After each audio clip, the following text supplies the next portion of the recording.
மாம்பழம் கூட்டான் வைக்க போகிறோம். மாம்பழ சீசனாக இருக்குது. மாம்பழம் கூட்டான் வைக்க போகிறேன். அதுக்கு மாங்காய் எப்படி கட் பண்ணி வச்சுருங்கோ.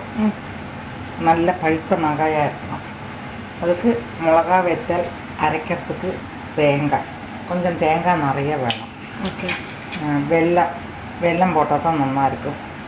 கருவேப்பிலை, அப்புறம் தாளிக்கிறதுக்கு உப்பு, மஞ்சப்பொடி, தேங்காய் எண்ணெயில் தாளிக்கிறதுக்கு கடுகு, ஒரு கிளாஸ் மோர் வேணும்.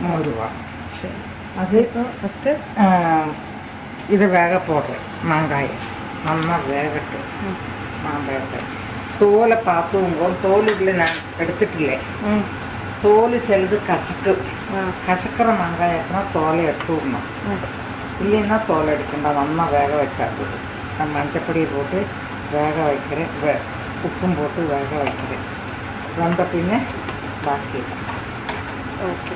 இப்போ தேங்காய் அரைப்பாளா? தேங்காயும் அந்த வெறும் வரமிளகாய் வறக்கண்டா, ஒன்றும் செய்யണ്ട. அது சும்மா பச்சையாக போட்டு அரைக்கணும். தேங்காயும் வரமிளகாயும் 2 கருவேப்பிலையும் வச்சு அரைப்பேன்.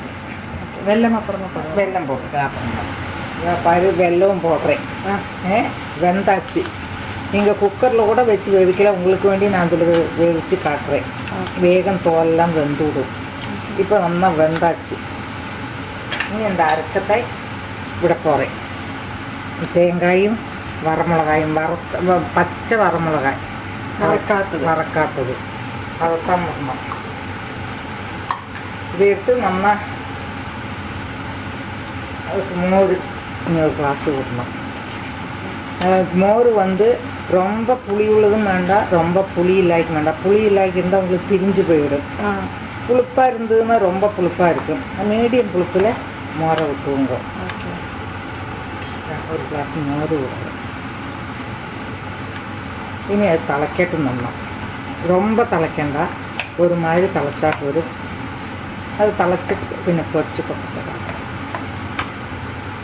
எத்தனை நேரமாகும்? ஒரு 5 நிமிஷம். அப்போ தலைச்சாச்சு. கருவேப்பிலையும் போட்டிருக்கு. ஓகே. தலைச்சாச்சு. தலைச்சோன்னா எப்படி கூட்டா நல்லா திக்காக இருக்குது இல்லையா? அது மாதிரி இருக்கும். தேங்காய் கம்மியாக்காங்க நிறைய அரைச்சி விடணும். வெல்லம் கொஞ்சம் நிறைய தான். இப்போ அதை பொரிச்சு கொட்டி வச்சுருக்கேன். தேங்காய் எண்ணெயில் கடுகும், மிளகா வெத்தலும், கருவேப்பிலையும் பொரிச்சு கொட்டணும். இது மாம்பழம் கூட்டம். இது அது மாதிரி மாம்பழ அவியல் பண்ணலாம். இது மாம்பழ கூட்டானுக்கு வேறு மாம்பழ புளிശ്ശേരിன்னு சொல்லுவாங்க. மாம்பழ புளிശ്ശേരിன்னு சொல்லுவோம். இதே தான் அது. இதே தான். இதுக்கு மாம்பழ அவியல் பண்ணலாம். மாம்பழத்தை எடுத்து சாம்பார் பண்ணலாம். அவியல் நம்ம இப்போ காட்டியிருக்கோம். அதே மாதிரி மாம்பழம் மாத்திரம் போட்டுட்டு நிறைய கொஞ்சம் எல்லாம் அந்த மாம்பழத்துக்கு கொஞ்சம் வெல்லம் போடணும். வெல்லம் போட்டுட்டு மாம்பழ அவியல் பண்ணலாம். எல்லாம் எதுக்கும் தொட்டு சாப்பிட்றதுக்கு, எல்லாத்துக்கும் தொட்டு சாப்பிட்றதுக்கு நல்லா இருக்கும். மாம்பழ சாம்பார் பண்ணுற மாதிரியே தான் பண்ணணும். கொஞ்சம் புளியை மாத்திரம் கம்மியாக விட்டுக்கலாம். ஓகே. அப்படி பலதும் சீசன்ல மாம்பழ ஜாம் பண்ணி வச்சுக்கலாம், ஜூஸ் பண்ணி வச்சுக்கலாம். இப்போ நல்ல சீசன். ஓகே. மாம்பழ புளிശ്ശേരി இதுதான் சூப்பராக இருக்கும். பண்ணி சாப்பிடுங்க.